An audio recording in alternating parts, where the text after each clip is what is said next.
ये कहानी एक ऐसे लालची इंसान की है जिसने चंद लम्हों में सब कुछ खो दिया।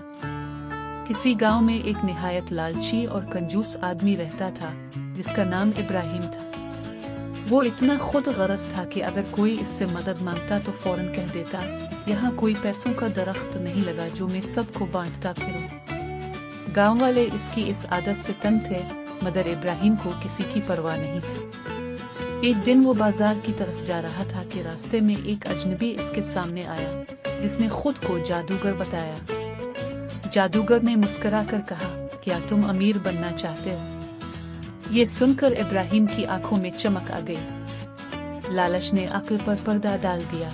इसने फौरन कहा, हाँ, बस जल्दी बताओ क्या करना है। जादूगर ने आहिस्ता आवाज में कहा, अपना सारा पैसा ले आओ, फिर जादू शुरू होगा।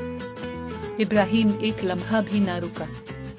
वो दौड़ता हुआ घर गया और अपनी सारी जमा पूंजी उठा लाया, ये सोचते हुए कि अब मैं रातों रात अमीर बन जाऊंगा। पूरी कहानी देखने के लिए हमारे चैनल को सब्सक्राइब करें और बेल के आइकन को जरूर क्लिक करें ताकि आप मजीद ऐसी खूबसूरत कहानियां सुन सकें।